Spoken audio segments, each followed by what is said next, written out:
আসসালামু আলাইকুম। চলে আসলাম আপনাদের সামনে নতুন আরেকটি ভিডিও নিয়ে। এই ভিডিওতে আমরা জানবো যে যদি আপনারা রকেট মার্চেন্ট অ্যাকাউন্ট খুলতে চান তাহলে আপনাদেরকে কি কি কাগজপত্র জোগাড় করতে হবে এবং কি কি কাগজপত্র লাগবে এই বিষয়টি আজকে আমি আপনাদেরকে জানাবো।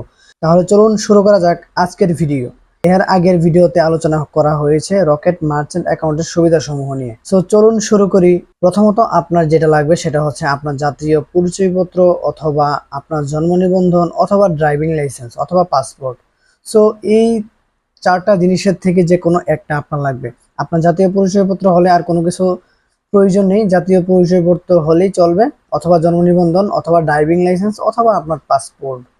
তারপর লাগবে 2 কপি পাসপোর্ট সাইজের ছবি। আপনার যে ছবি আছে ওই ছবিটা আপনার রঙিন 2 কপি ছবি লাগবে এবং ওই ছবিটা কিন্তু পাসপোর্ট সাইজের হতে হবে। তারপর লাগবে সচল মোবাইল নাম্বার, অর্থাৎ আপনার মোবাইল নাম্বার যেটি বর্তমানে চালু রয়েছে ওই রকম একটি মোবাইল নাম্বার। তারপর লাগবে টিন সার্টিফিকেট, এটা আপনার ব্যক্তিগত যে টিন সার্টিফিকেট রয়েছে ওই টিন সার্টিফিকেট হলেই চলবে, এতে কোনো সমস্যা নেই। যদি আপনার টিন সার্টিফিকেট না থাকে তাহলে আপনি অনলাইন থেকে কিভাবে টিন সার্টিফিকেট বানাবেন এই নিয়ে অনেক ভিডিও আছে, আপনারা ইউটিউবে সার্চ করলে পেয়ে যাবেন যে কিভাবে টিন সার্টিফিকেট বানাতে হয়। সো আপনারা নিজের আইডি কার্ড দিয়ে একটি টিন সার্টিফিকেট বানিয়ে নেবেন তাহলেই হবে। তারপর লাগবে ব্যবসার ট্রেড লাইসেন্স।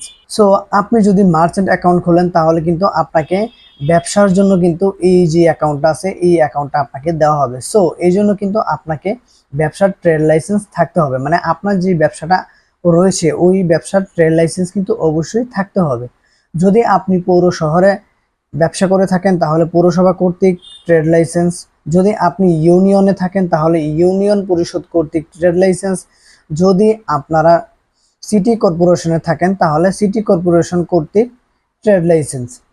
যদি আপনি পৌরসভায় ব্যবসা করেন তাহলে পৌরসভা থেকে আপনি ট্রেড লাইসেন্সটি সংগ্রহ করে নেবেন এবং ট্রেড লাইসেন্স সংগ্রহ করতে কিন্তু চার্জ দিতে হয়। সো এই ক্ষেত্রে কিন্তু আপনার ব্যবসা অনুযায়ী আপনাকে একটা চার্জ ধরা হবে। অথবা আপনি যদি সিটি কর্পোরেশনে ব্যবসা করেন তাহলে কিন্তু আপনাকে সিটি কর্পোরেশন থেকে গিয়ে ট্রেড লাইসেন্সটা নিয়ে আসতে হবে এবং এটার জন্য কিন্তু চার্জ রয়েছে। আপনি যেখানেই ট্রেড লাইসেন্স তৈরি করেন না কেন এটা কিন্তু একটা নির্দিষ্ট চার্জ রয়েছে, ওই চার্জটা কিন্তু আপনাকে দিতেই হবে। তারপর যেটা লাগবে সেটা হচ্ছে একটি ব্যাংক অ্যাকাউন্ট নাম্বার। আপনার ব্যবসায়িক অ্যাকাউন্ট হলেও চলবে, আপনার পার্সোনাল অ্যাকাউন্ট হলেও চলবে, অর্থাৎ যে কোনো ব্যাংকের একটি অ্যাকাউন্ট নাম্বার হলেই হবে। এটা যে হতে পারে যে কোনো ব্যাংকের, পূবালী, অগ্রণী, সোনালী, যে কোনো ব্যাংকেরই হতে পারে, এতে কোনো সমস্যা নেই। এটা আপনার ব্যবসার হলেও চলবে, আপনার পার্সোনাল হলেও চলবে। তারপর লাগবে আপনার ইমেল অ্যাড্রেস, অর্থাৎ আপনি যে ইমেল অ্যাড্রেস রয়েছে আপনার ইমেল অ্যাড্রেস কিন্তু লাগবে এই যে মার্চেন্ট অ্যাকাউন্টটা রয়েছে ওই মার্চেন্ট অ্যাকাউন্টটা খোলার জন্য। কেননা আপনার মেইলে কিন্তু সকল প্রকার ইনফরমেশন দেওয়া হবে, আপনার যে মেইল নাম্বারটা দিবেন ওই মেইল নাম্বারে কিন্তু সকল ইনফরমেশন পাঠানো হবে।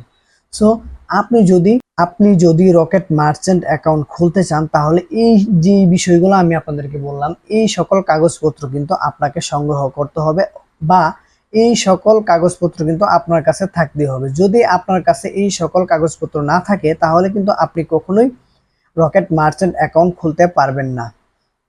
সো এই ছিল মূলত আজকের ভিডিও। আশা করি ভিডিওটি আপনাদের ভালো লেগেছে। যদি ভিডিওটি ভালো লেগে থাকে তাহলে অবশ্যই ভিডিওতে লাইক করে দিবেন, কমেন্টে আপনার মতামত জানাতে ভুলবেন না।